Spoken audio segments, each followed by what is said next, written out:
Department of Agriculture and Secretary Vilsack announced the historic expansion of the summer pandemic EBT program. This is the single largest summer child nutrition effort in our nation's history and will reach more than 30 million kids this summer, thanks to the American Rescue Plan. Summer feeding programs are considered a lifeline for some families, but until now they've reached less than 20% of families served during the school year. Children are eligible for this program if they are eligible to receive free or reduced price meals during the school year, or if they are under age 6 and live in a SNAP household. That is about 34 million American children.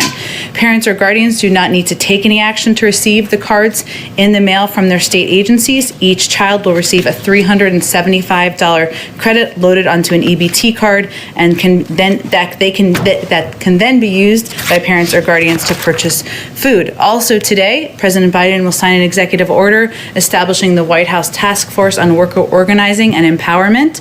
This task force is a historic effort to mobilize the federal government's programs, policies, and practices to empower workers to organize and collectively bargain with their employers. And will have a specific focus on increasing worker power in marginalized and underserved communities. Vice President Harris will be chair of the task force, and Secretary of Labor Marty Walsh will be the vice chair. The task force will include more than 20 cabinet members and department heads. Also, Vice President Harris will have a bilateral meeting with the President of Guatemala this afternoon. They'll meet virtually to discuss working together to address immediate relief needs of the Guatemalan people, as well as deepening cooperation on migration. The Vice President will also participate in a roundtable with representatives from the Guatemalan community-based organizations tomorrow.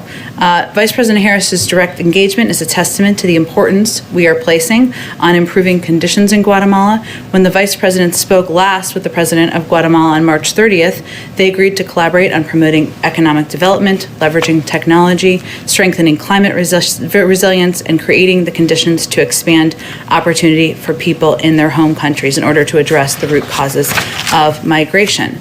Finally, as you may have also seen today, we announced that the administration is looking at options to share American-made AstraZeneca vaccine doses during the next few months. Given the strong portfolio of vaccines that the United States has already authorized and available in large quantity, and that is available in large quantities, including two-dose vaccines and one-dose vaccine, and given AstraZeneca is not authorized for use in the United States, we do not need to use AstraZeneca in our fight against COVID over the next few months. Before any AstraZeneca doses are shipped from the United States, the FDA will confirm any such doses meet its expectations for product quality. This is being done in the context of the FDA's ongoing review of all doses made at the plant where these AstraZeneca doses were produced. And I anticipate in the near future, our team will share more details about our planning and who will be receiving doses from here, but we're in the planning process at this point in time. Josh, go ahead. Thanks, Jen. Let's go to India and what they're dealing with the coronavirus. The president just spoke with the Prime Minister of India. Can you give us some more details about that?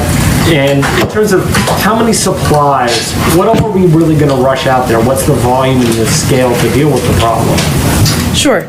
Well, as Josh noted, and you may have all seen the readout that we just put out, but just in case you didn't, the president spoke today with Prime Minister Modi of India, committing that the United States and India will continue to work closely together in the fight against COVID. The president pledged America's steadfast ongoing support for the people of India who have been impacted by the recent surge in the COVID-19 cases. In response, and we have provided, and let me give you more of a specific update, and I will also note for you that there'll be an additional call later this afternoon that will provide additional details. So this is just what is available at this point in time of what is being requested and what we are providing. So there are a number of areas that are of great interest and are great need to India at this point in time. Oxygen is one of them. At India's request, we are exploring options to provide oxygen and related supplies. The Department of Defense and USAID are pursuing options to provide oxygen generation systems. We may be in a position to reroute shipments planned for other countries with lower immediate needs, given the urgency of the conditions in India, and we'll have more details, hopefully, on the possibility soon. DoD is also exploring providing field oxygen generation systems, which we have used in our field medical hospitals. Each unit can provide oxygen for up to 50 to 100 beds. And we're also exploring options to provide oxygen concentrators and ventilators, and are in technical discussions with India to ensure the equipment we supply can connect to Indian devices. The United States has already provided 200 ventilators to India last year and trained medical professionals on their use. So this is, of course, in addition to that and other assistance we've provided. Another one of the major needs is PPE, and we've identified U.S. commercial suppliers as well, and I should say, and therapeutics and tests, but we've identified U.S. commercial suppliers of remdesivir that are immediately available to help relieve the suffering of COVID-19 patients in India. We've identified rapid diagnostic testing supplies, personal protective equipment, and additional ventilators available to be transferred to India immediately. And I noted, of course, we also, of course, are in close touch with India officials at all levels about the raw material needs that they have. And as requested by India, we will provide raw materials for the production of AstraZeneca Covishield vaccine at Serum Institute of India. I know some of these have been announced, but that's just a little bit of additional details. So we're in ongoing discussions about what their needs are and how we can meet them. But go ahead. And then secondly, the president issued a 100-day mask mandate for federal buildings. Does the administration plan to update its mask guidance now that we're at 100 days roughly of the Biden presidency? And what about for the broader country? What science, what research are you using to guide you? Well, I know there's been some reports out about CDC plans, and we will certainly leave it to the CDC to announce their guidance, which I think was the second part of your question, about what will be required outside and when masks will be required for individuals who have been vaccinated. So we won't get ahead of any final details or announcements they will make. The president, of course, issued that at 100 days. We're not quite at 100 days, so I don't have anything more to preview for you in terms of what might be next. Go ahead. Looking ahead to Wednesday, to the president's speech before a joint session of Congress, can you give us a sense of how the speech is coming together, the president's involvement in it, how he wants to use that speech, and his appearance there to sell the remainder of his legislative agenda? Sure.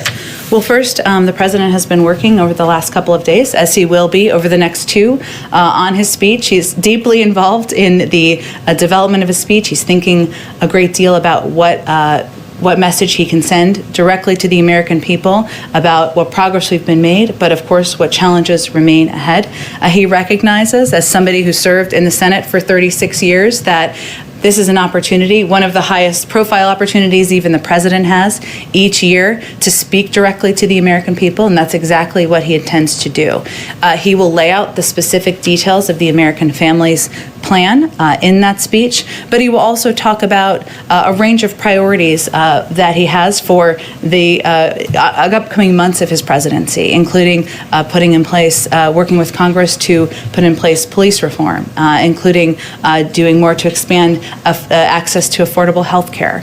So there will be a range of priorities he will also mention in his speech, but he's working closely with his speechwriters on it, but also with policy advisors and the policy teams on finalizing the components that will be in the speech. And on COVID in this country, what's the level of concern within the administration that apparently 5 million people, or about 8% of those who got the first dose of Pfizer and Moderna, didn't return for dose 2? Well, what I'll say is that there's no precedent, right? There's no playbook. And the other way of looking at that is that we're pleased that the vast majority, or 92% of people, came back for their second doses. And that is actually a pretty significant number in our view. We know people lead busy lives, but the second dose is critical to getting the maximum level of protection to help defend against variants and get people the longest lasting protection. And that is certainly a message that is being projected by our health and medical team and doctors who are speaking on behalf of the administration, as it was over the last couple of days. I'll also say that a big part of our effort as we shift into this newer stage, which is less about supply and more about reaching people where they are, is making it easier to get vaccinated. And that certainly applies to people who have not yet received their first dose, but also applies to people getting their second dose. So partnering with doctors' offices, setting up walk-up sites, helping workers get paid time off, that's all a part of our effort to ensure people are getting both doses of the vaccine if they're doing the 2-dose vaccine. Go ahead, Peter. Thank you, And Jen. congratulations, and not to embarrass you, you got married. I did, yes. Well, Thank you very congratulations, much. welcome back. All right. Thank you, Jen. First, Vice President Harris says that she's not gone to the border yet because we have to deal with COVID issues. What is she referring to? Well, I would certainly have to ask her team about that specifically, but I would tell you also that her focus is not on the border, it's on addressing the root causes in the Northern Triangle. And that's why the majority of her time has been spent on working with, on a diplomatic level. She is going to have a bilateral meeting with the President of Guatemala this afternoon. She's going to speak with the President of Mexico next week, and she's working with them to ensure there are systems put in place to reduce the amount of migration coming from these countries, but also to address the root causes, and that's really what the president's asked her to do.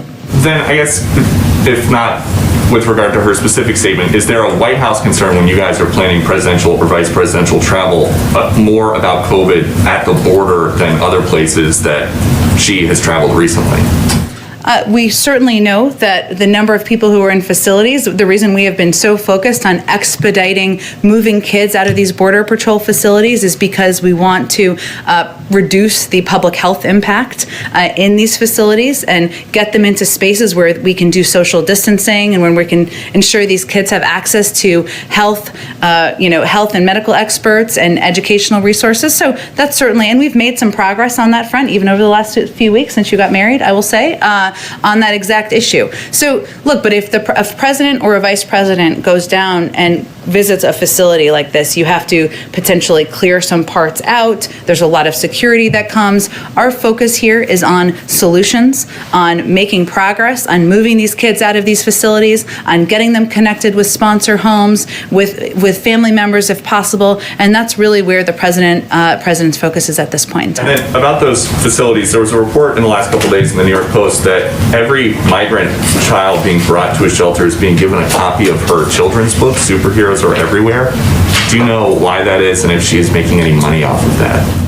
Of the president, of the vice president? President's book, yeah. I'd have to check with our Health and Human Services team if you're talking about if they go to shelters or if they go to... Yeah, in the welcome kit, apparently, there's a copy of her 2019 children's book, Superheroes Are Everywhere. I'd have to certainly check on that. Here, it's a good book. And then I've got one more. Why was President Biden the only world leader at the climate summit Zoom who was wearing a mask? Because he is sending a message to the world that he is putting in place precautions and continuing to do that as leader of the United States. And I don't know what setups they all had in their countries that may warrant some more reporting or not, but obviously he had a pool there for portions. There were additional staff there, additional personnel, and that's the sort of model that we try to keep ourselves to here. But I know the CDC's website and their guidance is that you can gather indoors with fully vaccinated people without wearing a mask or staying 6 feet apart. That's actually for in your private home. So it's not workplace guidance, and we still wear masks around here, just like you are all wearing masks, and we wear masks in our offices and continue to abide by that until that guidance changes. Hi, Mary. Go ahead. Hi, thank you. Our latest poll over the weekend showed that the president has a 53% approval rating, which is, of course, lower than any recent past president, except for President Trump. Just 52% approve of his handling of the economy. Why do you think that is?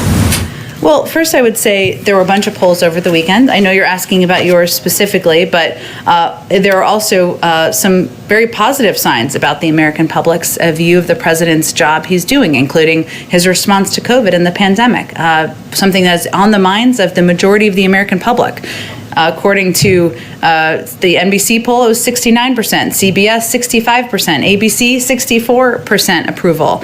Also, I will also note, per our earlier discussion, that according to the ABC poll, 58% of the public approved of raising corporate tax rates. But the bottom line is the president, these polls show what we have long known, that the president came into office at one of the most divisive moments in modern American history. And the president's focus focus is on fulfilling his promise to bring the country together. So in large part on delivering on the things the American people were elected him to do, which we have seen broad approval for, getting the pandemic under control, turning our economy around, especially for working families and the middle class. So we know that bringing the country together, that getting through what is a height of divisiveness in our country is going to take some time, and that certainly we see is reflected in the polls.